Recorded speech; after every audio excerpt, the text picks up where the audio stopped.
आज मी तुम्हाला कोकणी पारंपरिक पद्धतीचे काकडीचे म्हणजे तवशाचे घारगे करून दाखवणार आहे. म्हणजे आमच्याकडे याला काकडीचे वडे असे बोलतात. तर हे वडे पिकलेल्या काकडीचेच करतात. ही पिकलेली काकडी म्हणजे पिकलेलं तवसं घेतलेलं आहे. हे मी कापते आहे. कापून झाल्यानंतर त्यातल्या बिया काढायच्या आहेत. हे पूर्ण जून झालेलं तवसं आहे म्हणजे काकडी.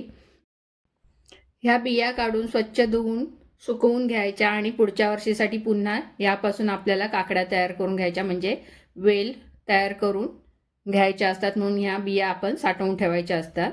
तर अशा प्रकारे मी ह्या बिया काढून घेतल्या. सर्व बिया काढल्यानंतर हे बघा, हे असे बिया छान असे काढून घ्यायचे आणि जे पाणी त्या बियामध्ये आलंय ते सुद्धा आपल्याला घ्यायचं आहे. पण हे फक्त वरचंच पाणी आपल्याला गाळून घ्यायचं आहे आणि बिया धुवून सुकत ठेवायच्या आहेत. तर अशा प्रकारे हे काप करून घेतले मी काकडीचे आणि हे किसून घ्यायचे आहेत छान असे. पूर्ण साल त्याची काढून घ्यायची आणि सर्व काप मी आता हे किसून घेतले. मी ही मोठी काकडी होती म्हणजे मोठं तवसं होतं म्हणून अर्ध्या तवशाचेच हे वडे करून घेते आहे. आता ही किसून घेतलेल्या काकडीचा किस आपल्याला एका मेजरिंग कपाने किंवा वाटीने मापून घ्यायचा आहे. तर हे मी 3.5 कप म्हणजे मेजरिंग कपाने 3.5 कप हा किस घेतला आहे. हा कढईमध्ये घालून घ्यायचा, गॅस चालू करायचा आणि त्यामध्ये आपल्याला बाकीच्या गोष्टी घालून घ्यायच्या आहेत. तर मी हे 2 कप भरून गूळ चिरून घेतलेला घातला आहे. म्हणजे मेजरिंग कपने 2 कप आहे. ती एकच वाटी मी दाखवली तुम्हाला, कारण की ती मोठी वाटी होती त्यामध्ये दोन्ही कप मी दाबून असं गूळ भरून ठेवलं होतं.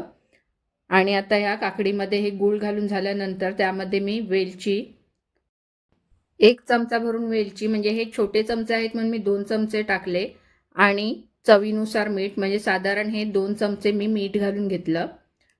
आता त्यामध्ये मी 1 मोठा चमचा भरून तेल घालून घेतलं. तेल घालून झाल्यानंतर ही हळद घातली मी चमचाभर. म्हणजे हळद घातल्यानंतर त्याला कलर खूप छान येतो. गॅस फुल ठेवून हे आपल्याला शिजवून घ्यायचं आहे म्हणजे काकडी चांगली शिजेल आणि गूळसुद्धा त्यामध्ये विरघळून जाईल. आता चांगला कड आल्यानंतर मी गॅस स्लो ठेवला आणि त्यामध्ये 4 कप म्हणजे हे मेजरिंग कप घेतले आहेत.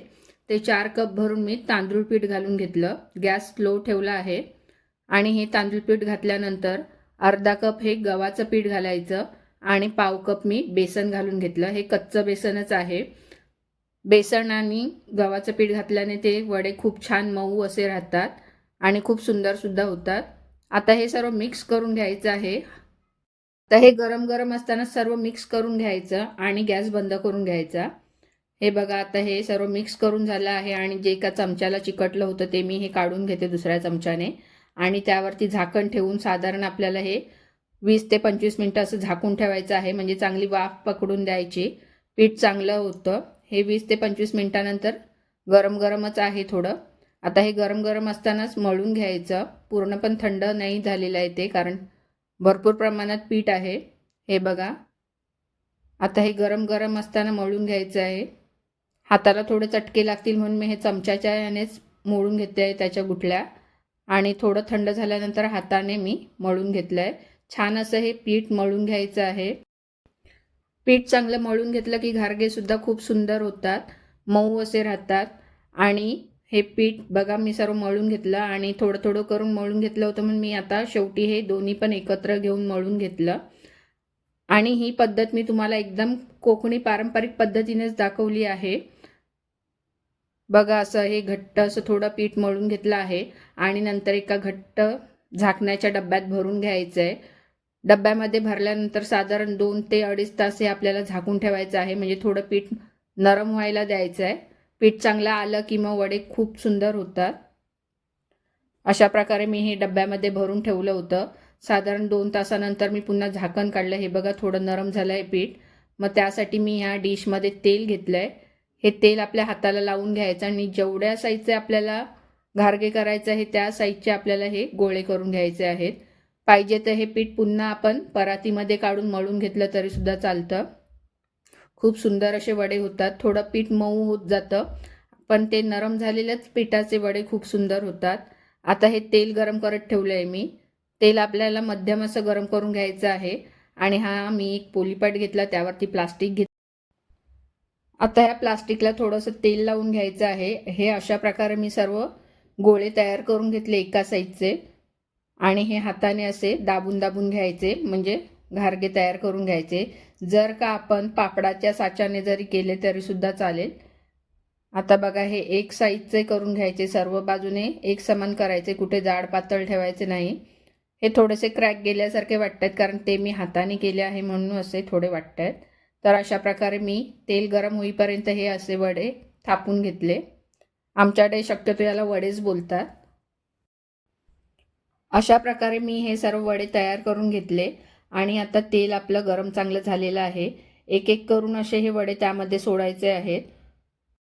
तेल जास्त कडकडीत असं गरम करायचं नाही आहे आणि गॅससुद्धा फुल ठेवायचा नाही, कारण गॅस फुल ठेवला आणि तेल जास्त कडकडीत गरम झालेलं असेल तर गूळ आहे त्यामुळे त्याचा कलरसुद्धा चेंज होतो, एकदम काळे काळे होतात. म्हणून हे मध्यम गॅसवरतीच हलक्या हलक्या हाताने आपल्याला हे असे प्रेस करून तेपर्यंत आपल्याला हे हलक्या हलक्या हाताने फिरवून घ्यायचे आहेत. बघा, एका साईडने गोल्डन कलर आला आहे. एकदम पण असे आपल्याला तांबूस कलर येईपर्यंत भाजायचे नाही आहेत. मध्यम गॅसवरती छान असे पलटवून पलटवून आपल्याला गोल्डन कलर येईपर्यंत भाजून घ्यायचे आहेत, म्हणजे तळून घ्यायचे आहेत. आता हे थोडे कलर चेंज झाला, चांगले फुलले आहेत बघा, आणि आपल्याला हे काढून घ्यायचं आहे. तेल चांगलं निथलवून घ्यायचं, थोडंसं तेल त्यामध्ये जास्त राहतं म्हणून आपल्याला हे काढल्यानंतर थोडे निथलवत ठेवायचे आहेत. अशा प्रकारे हे मी सर्व वडे तयार करून घेतले. जर का माझ्या रेसिपी आवडत असतील तर माझ्या चॅनलला लाईक करा, शेअर करा आणि सबस्क्राईब करा. एकदम चविष्ट असे हे काकडीचे घारगे तयार झाले होते. एकदम मऊ आणि खूपच नरम नरम असे हे तयार झालेले घारगे.